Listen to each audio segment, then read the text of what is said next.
नमस्कार. अध्याय क्रमांक 7, ओवी क्रमांक 1 ते 8. ऐका मग तो अनंत बोलला त्या पार्थास, झालास तू ज्ञानमय योगाचाया. तळहातावरील रत्न जाणशील मजला तद्वत समग्र. सांगेन तुझसी स्वरूप ज्ञान विज्ञानाच्याही सहित. विज्ञान येथे हवे कशास, प्रश्न तुझला पडेल सहज. परंतु विज्ञानाचे ज्ञान समजावे आधी जरूर. ज्ञान होत असता प्राप्त, झाकोळते जाणीव. जशी ती रास टेकता नाव, पुढे नाही सरकत. बुद्धीचा जेथे न प्रवेश, फिरतो जेथुनी मागे विचार. तर्काचे जेथे चातुर्य, नाही चालत. त्यास अर्जुना म्हणती ज्ञान, दुसरा प्रपंच ते विज्ञान. जेथे सत्य बुद्धीस म्हणतात अज्ञान. अज्ञान जाईल हरवून, विज्ञान ही जाईल करपून. होवो निजावू आपणच ज्ञानमय. वर्मजे ऐसे गूढ, येईल त्यास शब्दरूप. मग होईल थोडक्यात मनाचे समाधान. 7व्या अध्यायाची सुरुवात करताना ज्ञानेश्वर महाराज श्रोत्यांना म्हणतात, श्रोते हो, ऐका. तो अनंत पार्थाला काय म्हणला. तो म्हणतो, अरे, या योगाच्या माध्यमाने तू ज्ञानमयच होऊन गेलास. तळहातावर धरून एखादं रत्न जसं चहू बाजूनी नीट निरखून पाहावं, तसं आता तू मला अगदी समग्र जाणशील. आणि मी तुला स्वरूप ज्ञान हे विज्ञानाच्या सहित पटवून देईन. आता तुला असा प्रश्न पडेल की विज्ञान इथे कशाला हवं. आणि ते स्वाभाविकच आहे. पण विज्ञानाचं ज्ञान होणं हे अत्यंत जरूर असतं आणि ते आधी समजून घ्यावं हे निश्चित. जेव्हा ज्ञानप्राप्ती होते त्यावेळी सगळ्या जाणीवा झाकोळल्या जातात. जणू काही एखादी नाव जर तीराला टेकली तर ती पुढे सरकत नाही.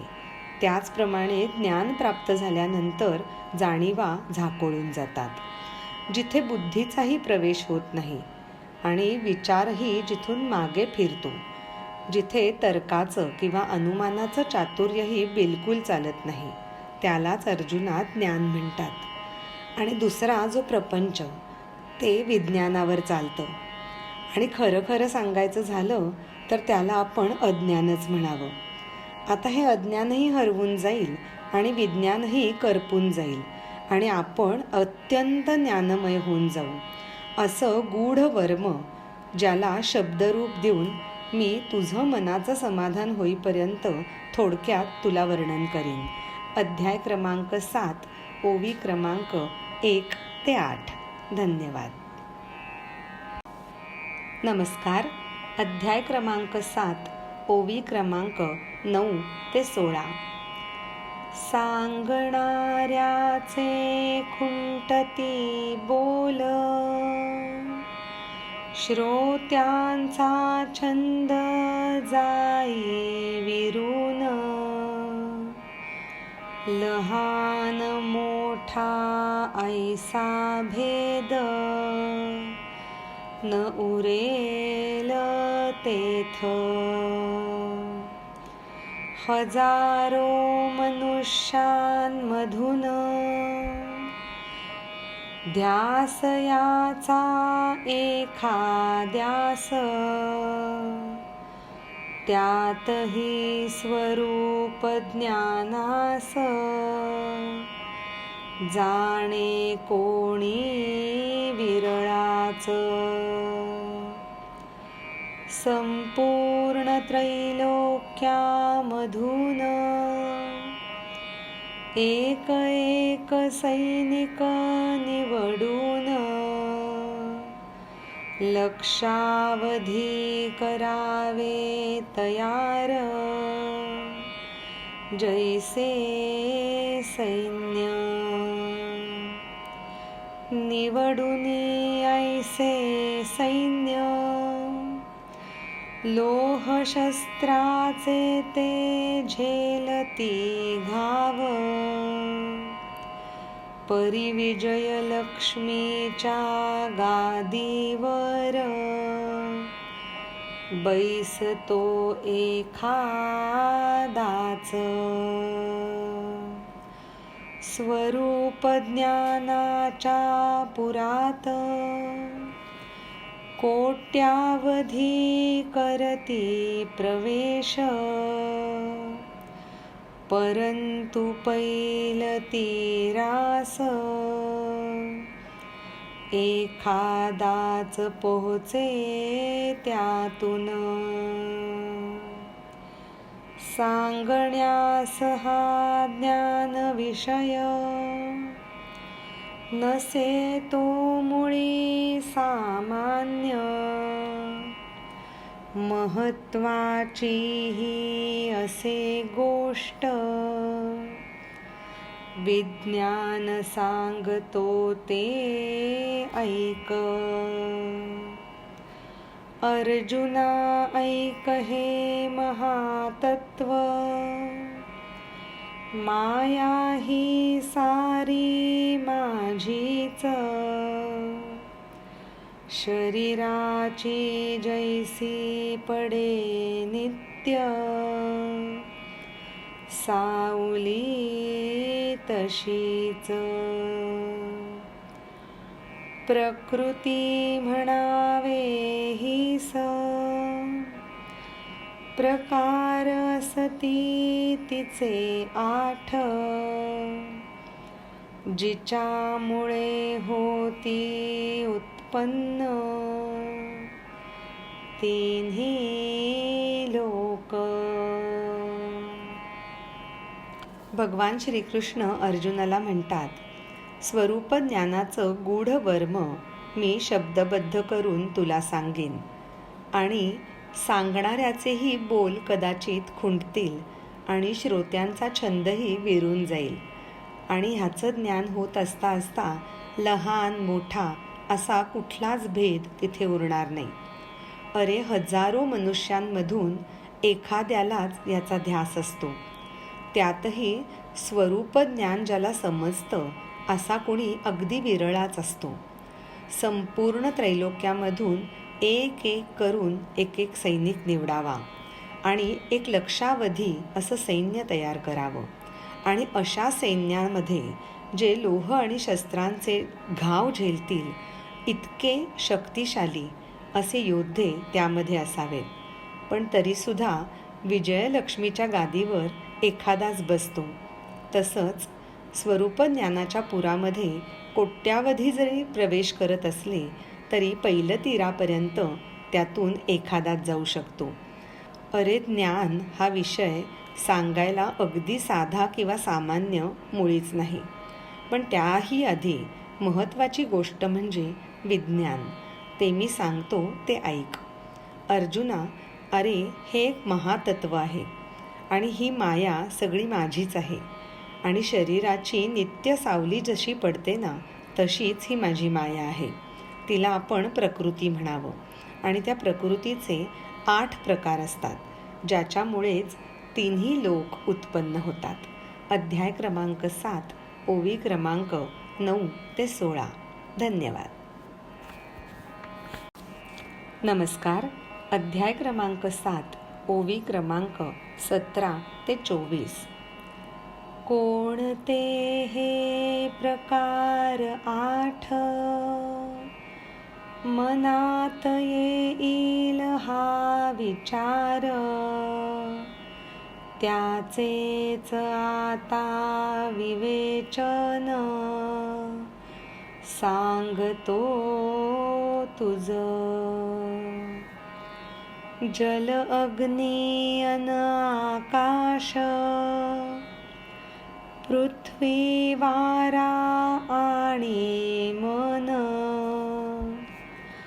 बुद्धी आणखी अहंकार, 8 भिन्न हे असती भाव. समस्थित हे सारे 8, जेथे होतात ते लीन. माझी परम प्रकृती तीच, तिलाच जीव असे नाव. जडास जी करी सजीव, चेतविते चैतन्यास. शोकमोह आदी भाव, मनास देई त्यांचा अनुभव. बुद्धीस होते जी जाणीव, तिच्याच मुळे ते शक्य. अहंकार तिचा असा कुशल, जगास करी जो धारण. सूक्ष्म प्रकृती जी जीवरूप, अष्टधा प्रकृती जी असे स्थूल. त्याच्या सवे पावे परिणाम, प्राणिमात्रांची जणू टांकसाळ. आकृतींचे प्रकार 4, उद्भिज अंडज जारज स्वेदज. व्यक्त होती आपोआप, टांकसाळी मधून. चारहींचे मोल सारखेच, आकार त्यांचे असती मात्र. वेगवेगळे निश्चित, सर्वांचेच.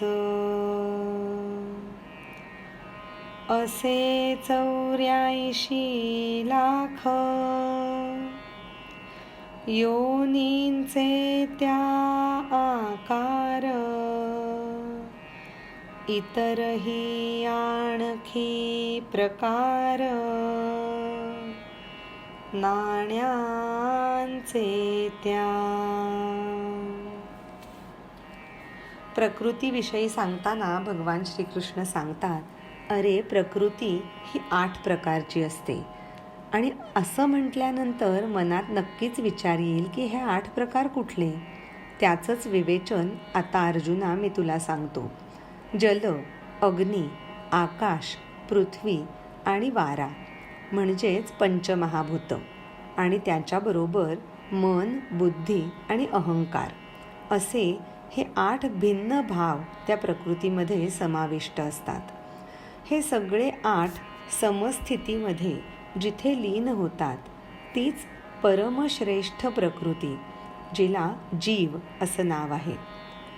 हिच्याच सान्निध्याने जड वस्तू सजीव होते आणि त्यामध्ये चैतन्य येतं. त्यामुळेच मग मोह, शोक इत्यादी भाव मनाला अनुभवास येतात. बुद्धीला जी जाणीव होते तेही तिच्याचमुळे होते. तिच्यामध्ये असलेला अहंकार हा भावही जगाला अगदी मोठ्या प्रमाणावरती धारण करतो. सूक्ष्म प्रकृती असते ती जीवरूप असते आणि अष्टधा प्रकृती 8 भाव असलेली प्रकृती ही स्थूल समजावी आणि त्याच्यामुळेच त्याचा परिणाम म्हणून प्राणीमात्रांची जणू काही टांगसाळ तयार होते. अशा प्राणीमात्रांची जी आकृती असते त्याचे 4 प्रकार सांगितलेले आहेत.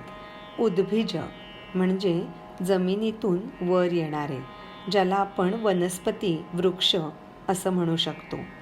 अंडज अंड्यातून जन्म घेणारे. जारज म्हणजे गर्भाशयामध्ये वाढून जरायू म्हणजेच अपरा किंवा नाळ या माध्यमातून जन्माला येणारे जीव. आणि स्वेदज म्हणजे शरीरातल्या मलापासून उत्पन्न होणारे इतर जीव.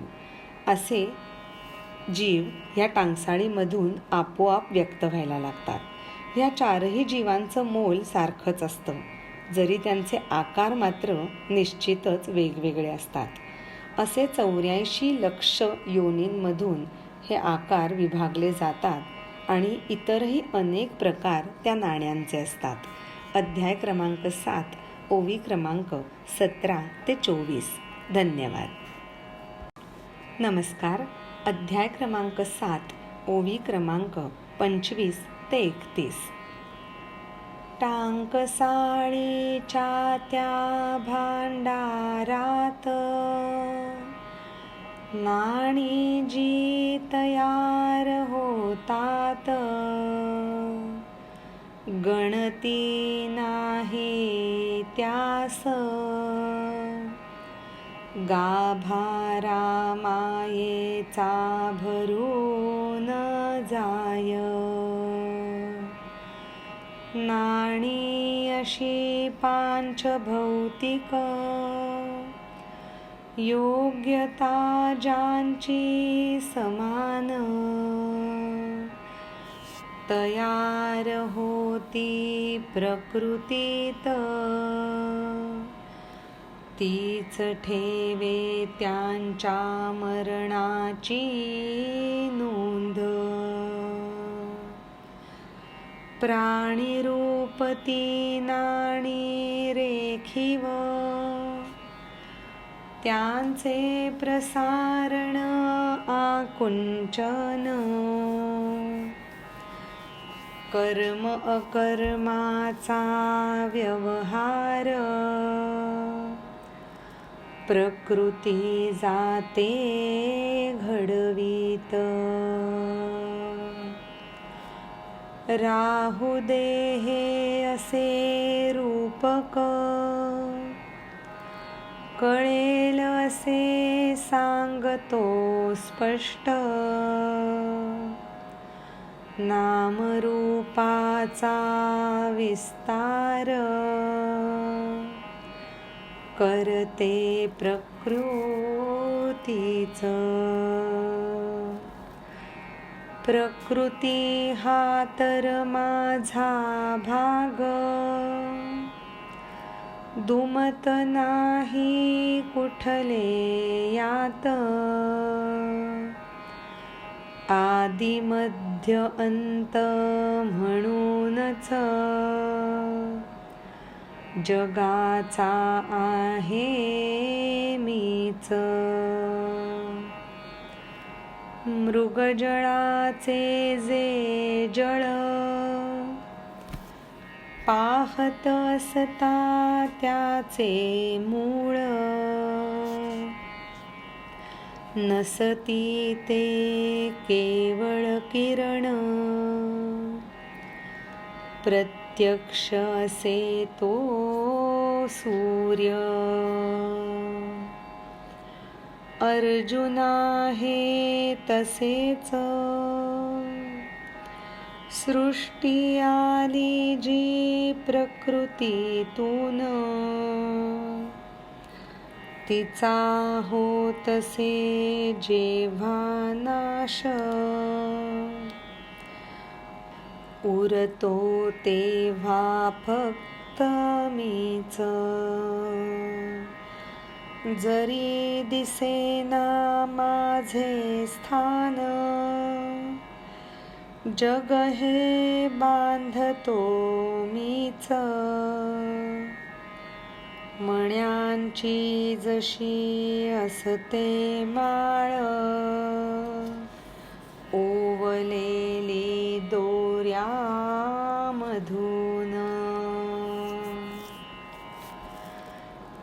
हे सर्व प्राणी मात्र किंवा जीव जणू काही टांगसाळीच्या भांडारामध्ये नाणी जशी तयार होतात तसेच अगणित तयार व्हायला लागतात आणि हा मायेचा गाभारा पूर्णपणे भरून जातो. अशी ही पांचभौतिक नाणी म्हणजेच हे प्राणी मात्र किंवा सजीव ज्यांची योग्यता प्रत्येकाची समानच असते ही प्रकृतीमध्ये तयार होतात आणि ती प्रकृतीच त्यांच्या मरणाची नोंदसुद्धा ठेवत असते. ही प्राणीरूप नाणी अत्यंत रेखीव असतात. त्यांचं प्रसारण, आकुंचन, कर्म, अकर्म हे सगळे व्यवहार प्रकृतीच घडवत जाते. आता हे टांगसाळीचं किंवा नाण्यांचं रूपक बाजूला राहू दे. तुला मी स्पष्ट करून सांगतो, नामरूपाचा विस्तार ही प्रकृतीच करत असते. प्रकृती हा तर माझा भाग आहे, यामध्ये कुठलंच दुमत नाही. आदी मध्य अंत म्हणूनच जो आहे तो ह्या साऱ्या जगाचा मीच आहे.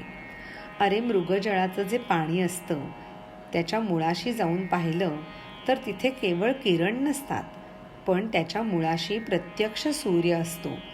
तसंच अर्जुना, प्रकृतीमधून जरीही सृष्टी जन्माला आली तरी जेव्हा त्या सृष्टीचाही नाश होतो तेव्हा फक्त मी आणि मीच उरतो. माझं स्थान जरी दिसलं नाही तरी ह्या संपूर्ण जगाला मीच बांधून ठेवतो. जसं मण्यांची माळ ही दोऱ्यामधून ओवलेली असते. अध्याय क्रमांक 7, ओवी क्रमांक 25 ते 31. धन्यवाद. नमस्कार. अध्याय क्रमांक 7, ओवी क्रमांक 32 ते 39. सुवर्णाचे मणी करून ओवावे सुवर्ण धाग्यात तसेच धरले मी जग अंतर्बाह्य. पाण्यातील मी जलतत्व स्पर्श मी वाऱ्यातील चंद्र सूर्यातील तेज मीच आहे हे समज. पृथ्वी स्वभाव जो गंध आकाशातील शब्द वेदांमधील ओंकार तोही मीच. पुरुषस्थित जे पुरुषत्व सत्वयुक्त तजो अहंभाव, पराक्रमही तो मीच, सांगतो तुझ हे तत्व. आत असे जे मूळ तेज, अग्नीचे त्यावरी कवच, दूर करता जे दिसे आत, स्वयं सिद्धते तेज मीच. योनी असती नानाविध, जन्मती जात प्राणी मात्र, आहार करती सेवन, आपापला या त्रिलोकात. कुणी जगे वाऱ्यावर, कित्येक जगती तृणावर, काही जगती अन्नावर,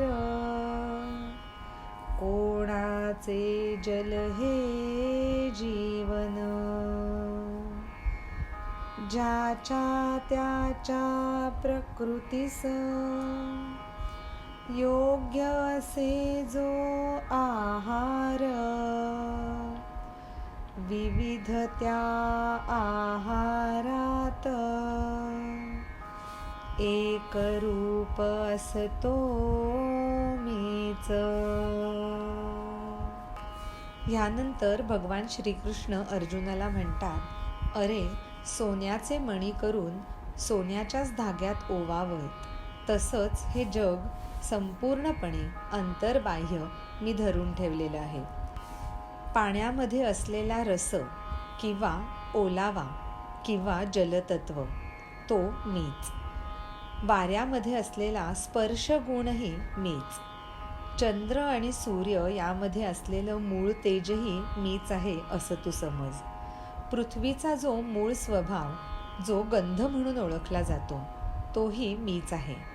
आकाशाशिवाय शब्दाची उत्पत्ती होत नाही, तेव्हा आकाशामधला शब्दही मीच आहे. वेदांमधला ओंकार तोही अर्जुना मीच आहे. पुरुषामध्ये असलेलं जे पुरुषत्व आहे, तसंच सत्वयुक्त असा जो अहंभाव आहे किंवा पुरुषत्वामधला असलेला पराक्रम जो असतो, तोही मीच आहे. आणि हे तत्व मी तुला आज सांगतो. आतमध्ये असलेलं जे मूळ तेज आहे, ज्याच्यावरती अग्नीचं नुसतं कवच असतं, ते कवच दूर केल्यानंतर आतमध्ये असलेला स्वयंसिद्ध असा जो तेजाचा स्रोत आहे, तोही मीच आहे.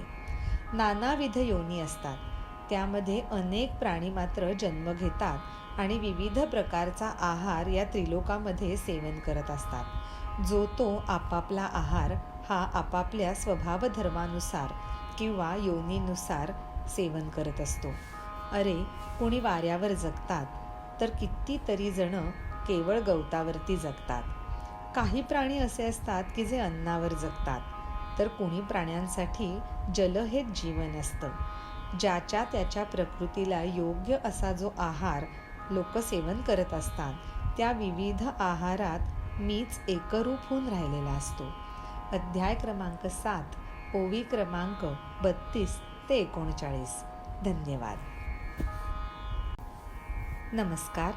अध्याय क्रमांक 7, ओवी क्रमांक 40 ते 47. सृष्टीचा जो आदिकाल, वाढतो होवोनी गगनांकुर, अंतास घेतसे घास, ओंकार पटातील अक्षरांचा,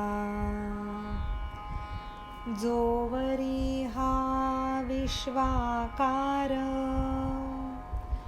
तोवरी दिसे विश्व समान, परियेता महाप्रलय आकार नसे कोणताच ऐसे हे जे विश्वबीज जयास नाही आदि अंत देतो तुझ्या तळहातात स्वभावतः आणि सहज घेशील नीट हे समजून विचार करशील त्यावर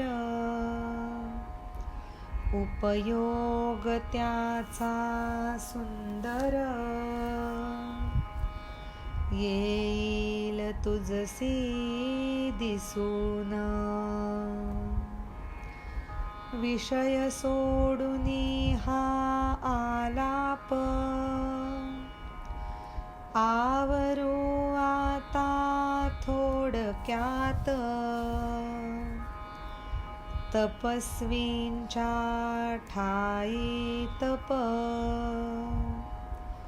तेच माझे स्वरूप बलवान असती जे लोक मीच असे ते बलस्वरूप बुद्धीतही असे मीच असती जे बुद्धिमान धर्मोपयोगी जे असे कर्म असा काम जो प्राणी मात्रात तोही असे मीच म्हणतो आत्मा राम एरवी पसरता विकार इंद्रियानुकूल करी काम परंतु ते नाही करीत धर्मास विरोध